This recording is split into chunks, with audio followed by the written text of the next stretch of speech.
Welcome to the timeless forgotten mysteries. Maybe like Western media, Nepal's Oli government thought the street protests in Kathmandu were just demonstrations against the social media ban, and that a few casualties would calm the anger of Nepal's youth. But this was a huge mistake. Within just 24 hours of the crackdown, the entire story in Nepal had changed. The outrage was never only about social media. The real fury was over corruption, nepotism, and complete economic failure.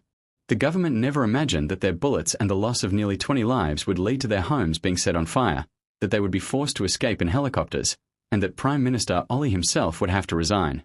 Helicopters circled Kathmandu, tear gas filled the air, and the entire nation stood united with the youth. It was clear, resignations from just a few ministers wouldn't be enough. Only the removal of Prime Minister Oli could bring real change. And remember, this wasn't just anger against one leader or one party. The youth of Nepal had risen against the entire system. Oli, Prachanda, and Juba, three leaders who had dominated Nepal's politics for over 30 years, all saw their homes burned. These were the very faces of the revolving door politics that ruled Nepal for decades. But today, the youth are saying, no matter who you are, no matter how big your party is, enough. We want a new beginning. So in today's episode, we try to understand, what exactly triggered this? The social media ban was just the spark. What are the deeper issues troubling Nepal? Will peace return, or a bigger storm still ahead? Could Nepal be heading the way of Sri Lanka or Bangladesh? It has been 10 years since Nepal ended its monarchy and adopted a new constitution, but for ordinary Nepalese, life has barely improved. Economic growth remains weak. Formal jobs are scarce.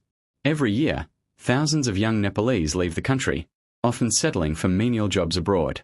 Meanwhile, the ruling elite drown in corruption, living in luxury, cut off from the struggles of the people. Their arrogance, their dynasties, their children flaunting foreign cars and lavish vacations on Instagram, all of this fueled resentment among the youth. This frustration first exploded online, with hashtags, TikToks, and Reels exposing the politicians' hypocrisy. But when the government banned Facebook, Instagram, X, YouTube, and more, everything changed. The ban didn't just silence voices. It cut off livelihoods. Many young entrepreneurs and tourism workers relied on social media for business. With one order, the government robbed people of both freedom and income. The anger that was once online now spilled onto the streets. That's when Hami Nepal, a group led by Sudan Garang, began mobilizing youth through Discord and VPNs. Peaceful protests were organized. Posters and banners spread the message. On September 8th, thousands of school and college students gathered in Kathmandu, Pokhara, and Chitwan. The protests started peacefully. Students marched with placards, chanting slogans. But then came the chaos. Videos show the police opening fire. The government insists there were antisocial elements in the crowd, but evidence shows most protesters were unarmed. By the end of the day, 19 people were killed and over 400 injured. Shockingly, even a 12-year-old boy was among the victims. This brutality turned the protests into something much bigger. The anger was no longer about the ban or corruption. It was now directed at Oli and his government, who had blood on their hands. This became Nepal's darkest day since the 2006 movement against King Gyanendra. The Home Minister resigned that evening. By night, the government lifted the ban, but it was far too late. The next day, the protests only grew. Demands were clear: Oli must resign, and the political elite must be held accountable. Another minister stepped down, but the public's fury was unstoppable. By afternoon, houses of ministers were set ablaze.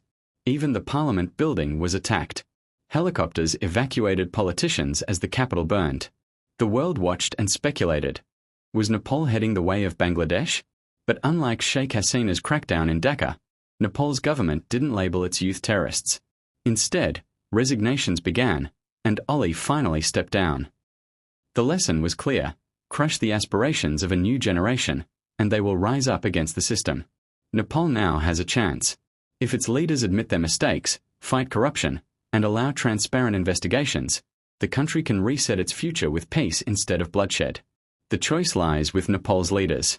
Will they burn the country further, or hand power to the next generation?